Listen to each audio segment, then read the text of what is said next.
Rome, organisé par la Fédération pour la paix universelle. Alors, bienvenue à toutes les personnes qui viennent pour la première fois. Vous voyez qu'il y a une exposition sur le centenaire du fondateur, le révérend Moon, que l'on voit ici avec son épouse. Il est né en 1920 et nous avons voulu lui rendre hommage dans le cadre de l'espace Barreau. Alors, si vous n'avez pas encore pu voir l'exposition, vous aurez du temps cet après-midi, il y aura une pause à 16h, mais sinon vous êtes les bienvenus. L'exposition dure 15 jours. Pendant cette exposition, nous voulons faire connaître la vie et l'enseignement du révérend Moon, et aussi ses projets. Alors, il y a eu tellement de projets qu'on ne peut pas couvrir tous. Nous avons commencé un premier forum jeudi, et on a pu avoir un apercevoir de ces projets concernant le mariage et la famille. Donc vous pourrez retrouver tout ça si vous n'êtes pas venu jeudi. Et cet après-midi, c'est un forum sur les initiatives de paix de la Fédération pour la paix universelle, une ONG qui a été fondée en 2005. On vient de fêter le 15e anniversaire et qui a des projets de paix dans beaucoup de nations. Donc aujourd'hui, on va se concentrer sur deux cas, l'Afrique sahélienne et plus généralement. Donc la première session va commencer jusqu'à 16h. Nous avons à peu près 1h30. C'est un briefing sur l'Afrique sahélienne et les initiatives de paix de la Fédération pour la paix universelle en Afrique. Voilà nos intervenants qui arrivent. On peut les applaudir. Alors, pour commencer, présenter nos orateurs. Nous aurons d'abord M. Mbama Mambelenga, qui est responsable du groupe Afrique subsaharienne à l'Institut de prospective et sécurité en Europe. Nous avons d'ailleurs l'honneur d'avoir un autre chercheur qui parlera dans la prochaine session, M. Barthélemy Gourmand. Donc, M. Mbama va nous présenter un tableau de la région en soulignant que la bonne gouvernance et le dialogue sont des conditions indispensables au règlement des conflits. J'insiste sur le fait qu'il va présenter un point de vue africain sur cette région. Nous sommes habitués souvent à entendre des experts occidentaux qui donnent leur version des choses. Mais c'est très important de voir comment, sur le terrain, les gens ressentent ce qui se passe chez eux, dont nous parlons, nous, d'une certaine façon, mais ce n'est pas forcément la façon dont les gens le ressentent. Et donc, il voudra aussi parler des perspectives de paix dans la région. Ah, M. Awad vient d'arriver. Voilà, ça tombe bien, juste au moment de vous présenter. Donc, M. Mohamed Awad, qui vient d'arriver là, président de l'ASILEC, chercheur au Centre de philosophie de la stratégie, chercheur associé à l'Académie géopolitique de Paris. Nous écrivons tous les deux dans la même revue géostratégique de M. Rasbin. Et il est représentant de l'Académie européenne des sciences, des arts et des lettres à l'UNESCO. Son sujet aujourd'hui, la Tunisie a été un gros pourvoyeur en combattant de l'organisation de l'État islamique. Après le retour des djihadistes, comment se présentent les perspectives de paix dans la région? Et pour conclure cette session, M. Jacques Marion, président de la FPU en Europe et Moyen-Orient, nous parlera des initiatives de paix de la FPU sur le continent africain. Tout de suite, j'invite notre premier orateur, M. Mbama, à venir nous présenter ce qu'il a préparé pour nous. On applaudit.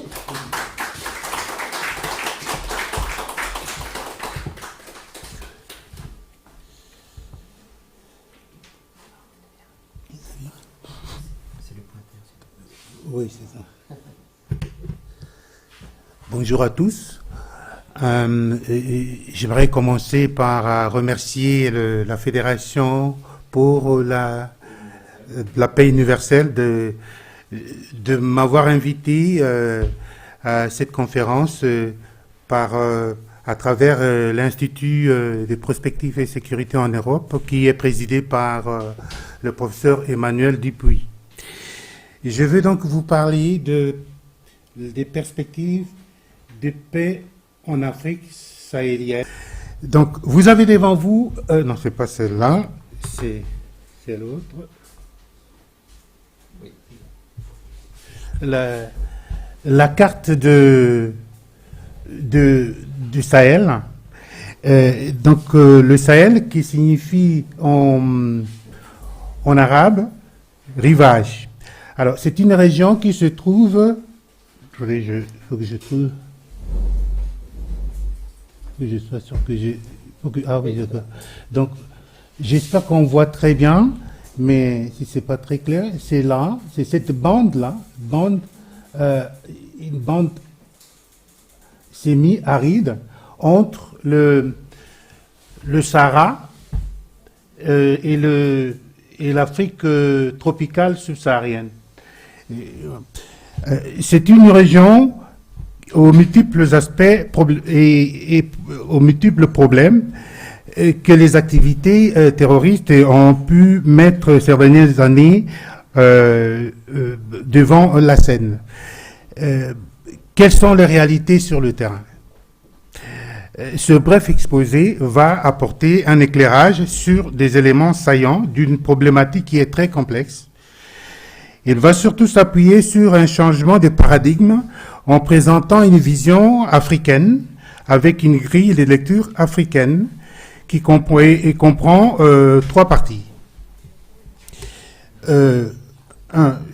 Sur cette carte, vous voyez qu'il y a les régions, mais il y a aussi des problèmes de démographie, il y a aussi des questions de culture. Nous y reviendrons.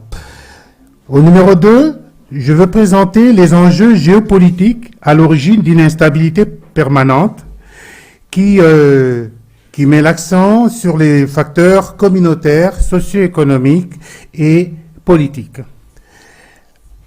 Troisième partie, on va aborder des perspectives de paix avec le récent changement politique au Mali. En fait, la conclusion est que seule la paix africaine vaut la peine parce que c'est cette paix-là qui peut nous sortir des problèmes et apporter une paix durable. Je vous ai montré sur la carte la zone, j'y arrive, voilà, Sahel, qui va de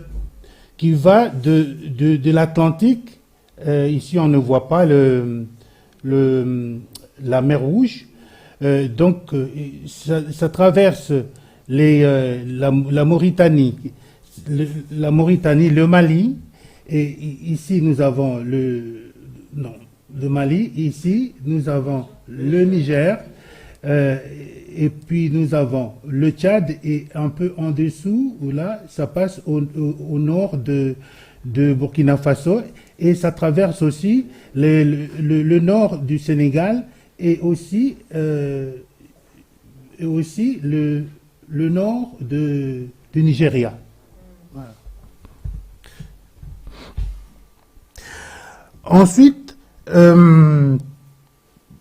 dans cette portion de terre habitent plusieurs groupes ethniques qui sont des peuples et qui ont des cultures, qui ont des religions différentes et qui ont peu d'espace de vie parce que c'est une région qui est envahie par la sécheresse à cause de la baisse de la pluviosité. Donc c'est une région qui a beaucoup de facteurs de tension et à tout moment ça peut exploser. Il y a beaucoup de revendications entre le groupe ethnique et puis et aussi beaucoup de revendications entre les agriculteurs, les pasteurs qui veulent occuper des terrains, alors qu'il y en a pas assez pour tout le monde. Donc, premier enjeu de la région, c'est les enjeux démographiques, sociopolitiques et économiques. Ils ont des racines des problèmes, ils sont les racines des problèmes qui comprennent, les mosaïques communautaires, comme je viens de le dire, religieuses et linguistiques, sont souvent source de tensions et des rivalités ethniques et religieuses. Nous avons beaucoup de peuples, les peuples Peul, nous avons les Songhai, les Haoussa, les Toubou, les Touaregs, les Maures, les Berbères, les Arabes et d'autres ethnies de l'Afrique de l'Ouest. Deuxième aspect, c'est l'explosion démographique. vous savez qu'en Afrique, le taux de fécondité est élevé par rapport au reste du monde, et cela se passe dans toutes les régions, notamment dans la région des Sahel. Donc, hors de revenus et des qualités de vie, l'espérance de vie et l'éducation. Troisième facteur, c'est le manque d'infrastructures et de services à la population, et le manque d'emploi, des ressources et des ressources, ce qui expose les jeunes à l'influence des terroristes et à la radicalisation. Donc, quatrième facteur, c'est la déstructuration pastorale et agricole. Il n'y a plus d'herbes pour nourrir les vaches et les moutons, et il n'y a pas d'endroit pour faire l'agriculture. Donc les gens se battent pour occuper le peu d'espace qui reste. Et en même temps, comme les gens sont moins occupés, ben ils sont à la merci des trafics criminels de toutes sortes qui passent par cette zone-là. Deuxième enjeu, c'est les enjeux migratoires. Alors, une caractéristique importante de cette région c'est les migrations. Ces migrations qui sont séculaires, hein, et donc nous avons parmi ces populations qui sont là, ceux qui font des déplacements, ils ont une mobilité permanente, donc les Touaregs et les Peuls qui sont en mouvement en permanence, et aussi cette région est un carrefour des cultures et des commerces entre le nord, le sud, l'ouest et l'est, et ça date de longtemps, hein, des siècles et des siècles. Donc, ensuite, il y a aussi des migrations, comme je viens de le dire, qui sont dues à la sécheresse. Sur cette carte, on voit bien dessiné en vert, voilà, en vert, les mouvements de migration qui se déroulent. Hein. Et puis, et ça, c'est les mouvements des trafics, voilà, qui se déroulent dans cette zone. Ça, voilà. Il y a aussi les migrations des transits vers l'Europe et des populations qui viennent de l'Afrique subsaharienne, qui traversent la zone, qui fuient la misère, hein, comme partout en Afrique, et puis qui risquent leur vie dans la mer Méditerranée. On connaît, hein, l'histoire la plupart de ces migrants passent par Agadez. Ici, vous avez vu, c'est vraiment le carrefour des migrations, parce que c'est une ville historique au Nigeria, au Niger. Alors, mais en même temps, bon, en réaction à cette migration, nous avons l'Europe qui se plaint parce que il y a des migrants qui viennent, et notamment l'Italie. Voilà, il peut pas contenir ces migrants, mais entre parenthèses, il faut savoir que les pourcentages de ces migrants-là, de ces migrations qui vont en Europe, est minime par rapport aux migrations qui se font à l'intérieur de l'Afrique. Hein. C'est dans les 30-40%. Hein. La grosse partie des migrations africaines se fait à l'intérieur de l'Afrique même. Troisième enjeu, c'est les enjeux sécuritaires qui sont dominés par le terrorisme et les criminalités. La carte, je vais changer de carte. Voilà, c'est celle-là. Alors, depuis l'assassinat du président Muammar Kadhafi en 2011, il y a eu 3 conséquences. La première est que la majorité des migrants africains dont j'ai parlé tout à l'heure, qui vont chercher leur avenir qui veulent aller vers l'Europe, ou bien qui vont chercher leur avenir ailleurs, leur bien-être ailleurs, étaient bloqués par Kadhafi en Libye. Soit ils étaient utilisés dans les entreprises, soit ils étaient enrôlés dans l'armée. De toutes les façons, il y avait une entente, un accord entre la Libye et les pays européens, notamment l'Italie, pour que Kadhafi joue ce rôle de bouclier pour que les migrants n'aillent pas en Europe. Et quand Kadhafi est mort, et qu'il y a eu cette désorganisation de la Libye. Donc tous ces migrants ont commencé à aller vers l'Europe, donc vers les côtes méditerranéennes. Et en même temps, deuxième conséquence, les djihadistes chassés de l'Algérie qui se concentraient ici au sud de l'Algérie, et d'autres qui venaient de là, du sud, ont migré vers le sud. Et aujourd'hui, on les trouve concentrés à la frontière entre l'Algérie et la Mauritanie et le Mali, et d'autres sont au centre du Mali, et d'autres encore sont à la zone qu'on appelle la région, le carrefour, la région de trois frontières. Ici, vous voyez, nous avons 4 groupes de djihadistes.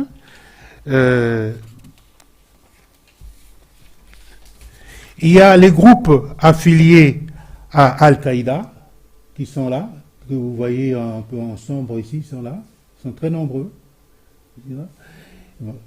Et il y a les groupes affiliés à Daesh qui sont là. Et il y a les groupes autonomes qui sont ici, à la frontière entre le Burkina Faso et le Mali. Et nous avons d'autres groupes qui sont ici, au nord du Nigeria et du Cameroun et au sud du Tchad. Ils cherchent de l'eau et des terres, hein, donc tout autour du lac Tchad. Voilà. Donc, on voit que ces groupes sont éparpillés dans la région. J'ai encore des minutes, combien? Ils sont éparpillés dans la région. Voilà. Bon, alors, devant ces groupes-là, quel est le dispositif des forces qui se sont mises en place? Alors, nous avons les forces internationales.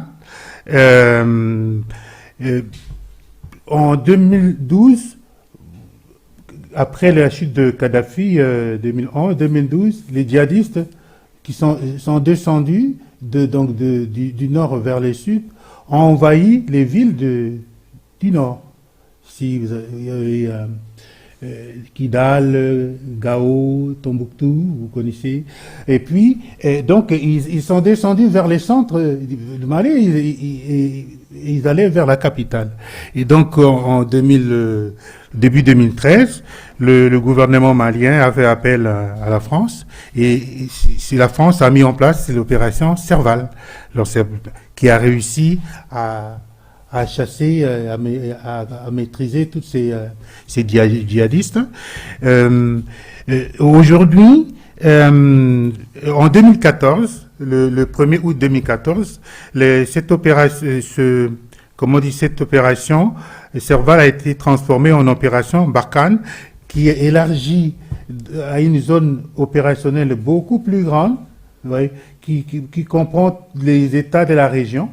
Voilà. Et a du mal à maîtriser les djihadistes qui sont éparpillés un peu partout maintenant. Voilà.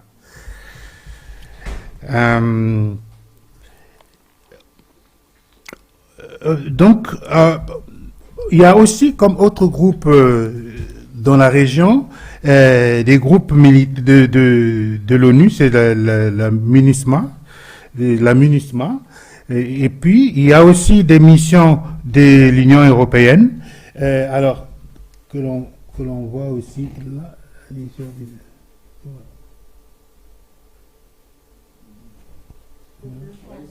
voilà. C'est ça, hein? Le bleu foncé. Là? Non, ça c'est la MINUSMA. Et puis, non, ça c'est la MINUSMA. Ça c'est les Européens.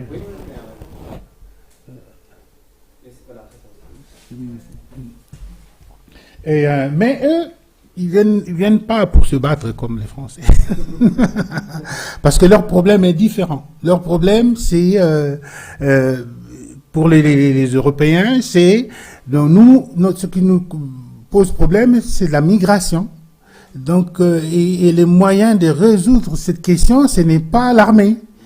Il faut d'autres moyens. On veut bien faire la police, on veut bien investir dans le développement, mais nous, on veut pas se battre. Voilà. Donc la France se trouve tout seul là-bas. Et ça arrange bien les puissances régionales qui sont le Maroc et l'Algérie, qui ont envie de voir partir les troupes françaises. Hein. Donc eux, ils ne bougent pas non plus. Bon.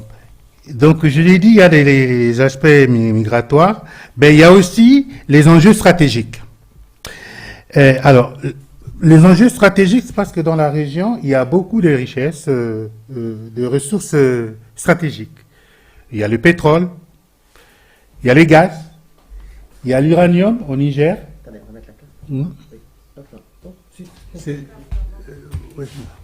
Oui, je commence par ça. Non, attendez une seconde, c'est pas grave.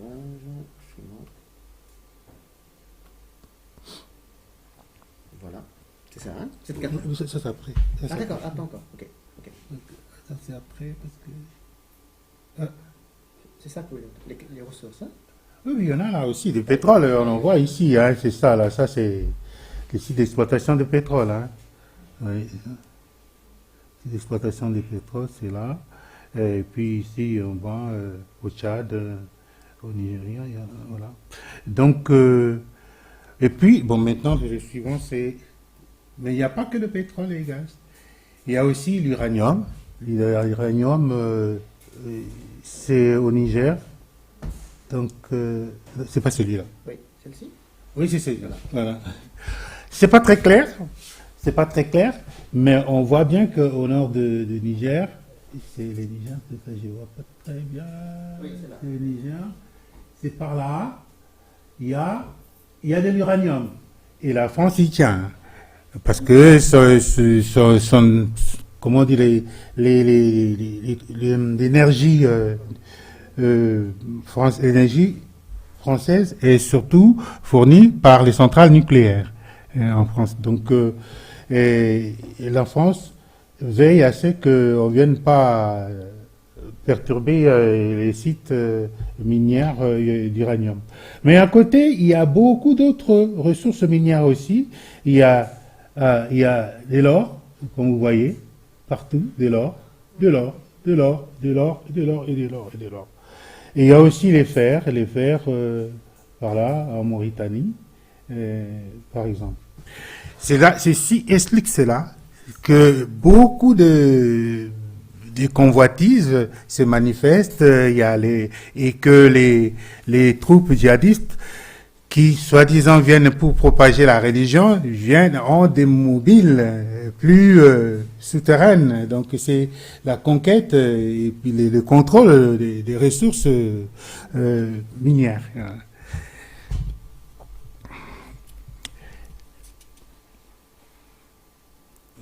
Donc, j'ai parlé de la question migratoire déjà. J'ai parlé des puissances régionales qui sont attentistes. Hein, ils attendent que les choses évoluent et que c'est eux qui reprennent la main. Mais en même temps, vous avez les communautés locales qui ont des questions prioritaires qui sont différentes parce que ils veulent une sécurité alimentaire, ils doivent se nourrir, ils veulent de l'eau, ils veulent manger, ils veulent cultiver. Et donc, pour ces populations, leur vrai problème, c'est ça. À manger, à boire, à soigner, à aller à l'école, envoyer les enfants à l'école. Mais souvent, quand on parle de ces problématiques du Sahel, on passe au-dessus de ce problème qui est le problème fondamental pour les populations locales. Voilà. Alors, dans cette situation-là, quelles sont les perspectives? Bon, les perspectives que nous allons examiner sont les perspectives après les changements politiques au Mali, parce que en août 2020, il y a le gouvernement qui a changé, le président Boubacar Keïta a démissionné, et donc Qu'est-ce que tout cela signifie? Tout cela signifie que en Afrique, il se pose trois problèmes. Nous avons des politiques qui ont des problèmes à répondre, disons des difficultés à répondre aux attentes de la population. Le cas du Mali est typique parce que ça a duré pendant longtemps. Les revendications sociales, économiques sont là, mais il n'y a aucune réponse par rapport à cela. Et en même temps, on n'a pas résolu le problème sécuritaire. Il y a eu de l'argent qui a été donné, il y a eu, voilà, mais les armes qui ont été achetées, mais ça a disparu. Et ben voilà, les populations vivent dans l'insécurité totale pour les populations maliennes. Donc, ils se sont manifestés, les populations, on a vu, donc c'est deuxième conséquence, la population s'est soulevée, donc on a vu la force populaire. Les populations se sont soulevées et leur mobilisation a été parachevée par les militaires, mais c'est la population qui a été au front. Voilà. Troisième élément, troisième conséquence, après le changement des régimes, on a vu les triomphes du dialogue, avec la libération des otages. Voilà. Avant, la politique était on ne fait pas de dialogue, les djihadistes ne dialoguent pas, ils ne sont pas dialogués, donc il faut les attaquer. Mais devant un adversaire qui est très mobile, qui utilise des moyens très légers, on a une guerre asymétrique. Donc, il est difficile à l'armée conventionnelle de faire face à cette type de guerre. Voilà. Donc, c'est ça la réalité du terrain. Et cette réalité-là montre que, après tout ce que je vous ai présenté, montre que sur place, il y a une divergence d'intérêts entre les différents acteurs qui interviennent. Il y a les populations, il y a les États voisins, et puis il y a la communauté internationale. Les intérêts sont complètement divergents. Alors, maintenant, qu'est-ce qu'il faut faire? Qu'est-ce qu'il faut faire? Il y a plusieurs approches pour résoudre le problème de la sécurité et de la paix au Sahel. Il y a une approche africaine, de la stratégie de l'Union africaine, qui a été pensée depuis longtemps, qui est une stratégie plutôt globale et dans la durée, en incluant toutes les parties et tous les pays de la région, et les communautés économiques régionales, et les puissances régionales, parce qu'on sait qu'ils ont des intérêts, le Maroc, l'Algérie, même l'Égypte et le Nigeria. Mais cette approche-là a été boycottée par la communauté internationale, qui a voulu une approche d'urgence avec des résultats à court terme, oui, c'est vrai, mais dans la durée, cette action, cette approche s'est montrée inadaptée et elle est très coûteuse. Elle est très coûteuse. J'ai oublié de vous parler des autres forces qui sont en place, c'est les G5 Sahel. G5 Sahel, qui comprend 5 États de l'Afrique, de la zone du Sahel, et qui est soutenu par Barkhane. Cette force vise à avoir à peu près 5000 soldats. 5000 soldats, et il doit être financé par 400 millions de dollars. Aujourd'hui, il n'y a que 20% des sommes attendues qui sont mises sur la table. Et on a du mal à constituer l'ensemble de cette force. Les pays africains n'ont pas de moyens de financer cette force-là. Donc, c'est une impasse. On est dans une impasse. Et donc, d'où la troisième solution. C'est-à-dire, la troisième solution, c'est le virage politique et un effort de compromis, c'est-à-dire de faire 2 minutes, je pense que je vais finir, c'est bon. Voilà, non, c'est bon, c'est bien. Si, ça va aller. Et donc, un virage politique et un effort de compromis entre tous les partenaires et tous les protagonistes, les acteurs locaux, les acteurs régionaux et les acteurs internationaux pour arriver à une solution. C'est dans cet esprit-là qu'en 2015 a été signé l'accord d'Alger. Accord d'Alger, négocié en Algérie et puis signé à Bamako par le gouvernement malien, les groupes rebelles, et notamment des Touaregs, qui ont créé la coordination des mouvements Azawad. Voilà. Parce qu'ils avaient des velléités indépendantistes. Bon, quelles sont les perspectives aujourd'hui? Parce que malgré cet accord qui n'a pas été appliqué, ça fait 5 ans, n'a pas été appliqué, on est arrivé à la situation qu'on connaît aujourd'hui. Alors, quelles sont les perspectives? Moi, j'ai 3 scénarios possibles. Premier scénario, ou bien ça tourne mal, les terroristes, on les voit partout, donc ils occupent le terrain, ils vont se disperser davantage. Je ne le souhaite pas, vous non plus. Deuxième scénario, on arrive à contenir ces terroristes au Mali, vous voyez comme là ils sont, et voilà, et bien, ça va faire que il y aura une instabilité permanente. Les régions, les pays voisins vont intervenir. On va dépenser des sous, de l'énergie pour rien.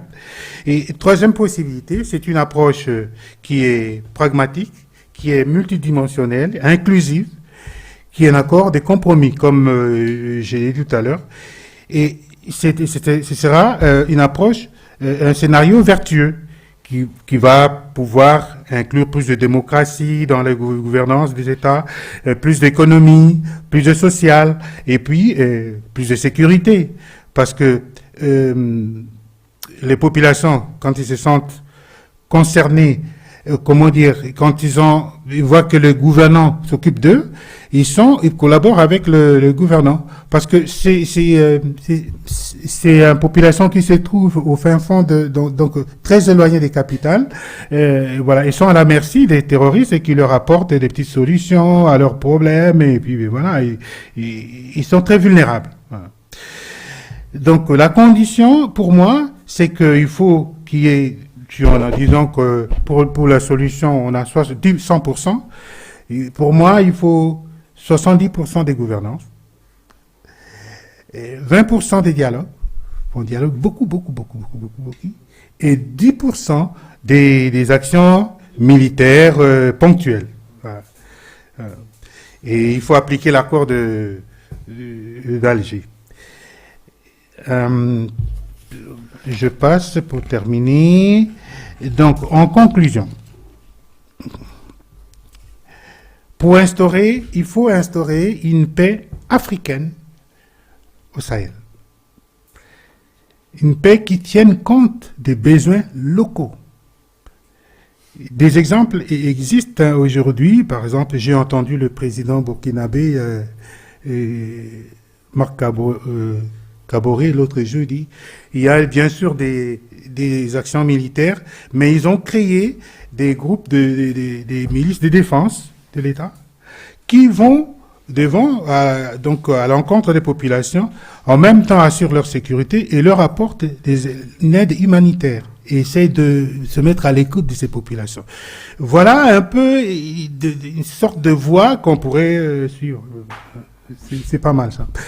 Et donc, j'ai dit bonne gouvernance, développement économique et régional, et une coopération réaliste, parce qu'on n'a pas de moyens, il faut voir quels sont les investisseurs qui viendront peut-être de l'extérieur, mais en même temps, il faut que les Africains prennent leurs responsabilités. Il faut qu'ils deviennent mûrs, quoi. C'est-à-dire que faut pas toujours attendre que les aides viennent de l'extérieur. Et il faut appliquer des politiques qui permettent justement de développer les pays, les régions. Et pourtant, les richesses sont là. Vous avez vu, hein, il y en a plein. D'abord, qu'est-ce qu'on attend pour donner à ces pays, aux populations, les opportunités qui existent, mais qu'on n'exploite pas. Donc voilà, je vais terminer par là en disant que l'objectif est que le Sahel devienne une passerelle de la paix et de l'épanouissement entre le Nord et le Sud. Je vous remercie.